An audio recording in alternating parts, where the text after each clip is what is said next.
Hi, folks. I'm Fred Gleakin. I'm here with Tel Franklin, who's the CEO of TelMD. Tel, thank you for being on this broadcast. I love being here. I love seeing you guys. Hope you guys are doing great. You look great. I think Reno has really been good for you. Thank you. So the topic today is sleep, and everybody is always interested in sleep because some people don't get enough sleep. Some people, God forbid, get too much sleep. I mean, how are we supposed to be living our lives to optimize sleep as a component of our total health? Okay, I think it's a great question. Oftentimes, patients come and see me and they have a whole list of back pain, shoulder pain, depression, anxiety, high cholesterol, hyperglycemia. They have a list of all these different things they want to talk about. And if I say sleep, I'm like, we need to really talk about that because there really is no better therapeutic modality that you can do for your overall health than improve your sleep. Sleep is like rejuvenation for your hormones, for your biorhythms, for your brain, for your gut. Everything revolves around sleep. I don't care if you eat great, exercise every day. If you don't have good quality sleep, you ain't got good health. So I think sleep is just paramount. If I had to make one thing, the most important thing we can do for ourselves, it would be sleep.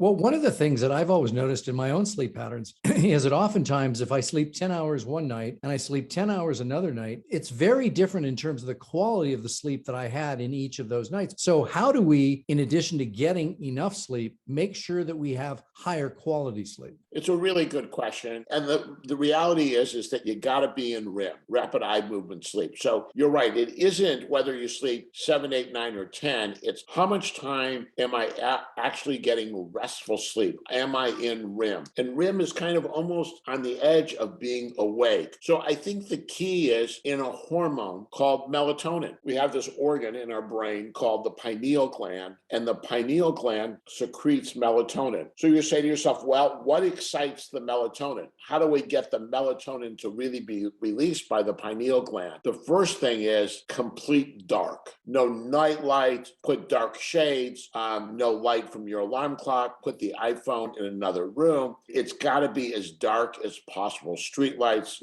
so just shades on all the windows. That sends the message to your brain and goes, aha, it's time to go to sleep. So I think that's the first thing to do is just make it as dark as possible. The second is don't do anything in your bed other than sleep. Don't have a TV in there, don't have a stereo in there, don't listen to music. It just sends another message to your brain. But I think getting your mind kind of just sending those unconscious messages and just make sleep a priority. Just say it's, an hour before you're going to go to sleep, just prepare yourself, turn off your iPhone, turn off all your electronics and really starting getting ready. I think sleep is something that kind of just happens.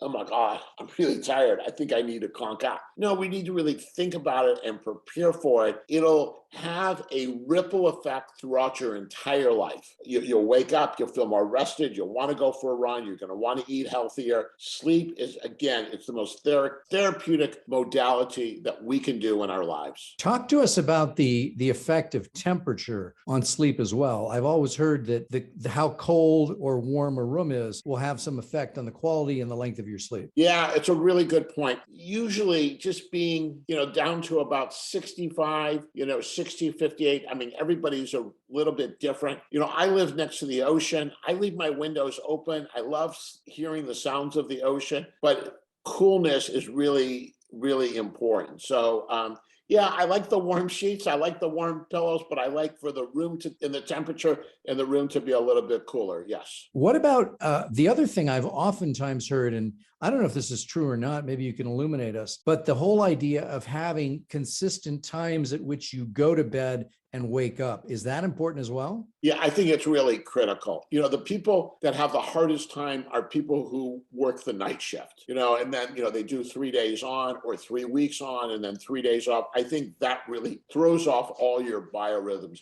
But again, whether it be 9:30, 10:30, or 11:30, is just the more consistent that you can be. Being a physician, I get calls 24/7, so sometimes a little difficult, very challenging. But I really try to be in bed by 10:30. I like that 10:30 to 6 to me is just a time when I just got to downsize and take care of me. Sounds great. That's all I can think of. Have we missed anything as it relates to your sleep? And Yeah, the other issue is, what do I do if my partner snores? Or what if I've tried all these things that Dr. Franklin recommended and nothing works? I've had this problem for 10, 15, or 20 years. I think the thing you need to do is you need to get a sleep study. You can get a home sleep study. It's really inexpensive. And so what you can do is then you can delineate what are the brain patterns and how they can be corrected. Because, what we've talked about today are very generic, but some people have different sleep issues. Get a sleep study. And then we can actually look at it, see what the patterns are, and then we can figure out what are the therapeutic, interventions we can do. Again, get a good quality sleep. Do it for yourself. Do it for your family. Do it just to make the world a better place. I've also heard, I'm using this thing called an Aura ring. Are you familiar with the Aura ring? Is that for obstructive sleep apnea? No, it's actually a monitoring device. So what the Aura ring is, and it's OURARING.com. It's a ring that you wear. You can wear it all the time if you want, but specifically for sleep, it gives you data as it relates to your HRV, the amount of REM, the amount of deep sleep that you get each night. And I've been doing it now for over a year. It's been really interesting. So when I wake up in the morning, I don't ask myself, how do I feel? I instead look at the data and determine how I feel based on what my numbers are. Well, I hope those numbers are real. I'm not saying they're not. I'm not really familiar with that piece of technology, but everybody's different. I'm kind of just on the opposite end of the spectrum. I wake up and go, do I feel good or don't I feel good? Do I have energy? Do I not have energy? So I just kind of say to myself, hey, Tal, how you feeling today? The reason why I'm saying that is that oftentimes I think if you can sometimes talk yourself into or think you didn't sleep as well as you did. The reason why I mention this is that I recently had a night in which I felt I didn't sleep all that well. When I looked at the numbers indicated you slept just fine. That change in my head based on the numerical data made me feel better for the rest of the day. When we change our focus and we change our mindset, we change our entire lives. You're 100% right. 100% right. And also, Tel, what suggestions you have for people who have partners who are snorers? Get a sleep study. Get them to get a sleep study, and then we can figure out, and then we can have a good conversation about what the options are. But get a sleep study. You're going to save their life, and in some ways, you're going to save your own life because now you're both going to get better sleep. And remember that sleep apnea is an independent risk factor for coronary artery disease. Oh, wow. That's good to know.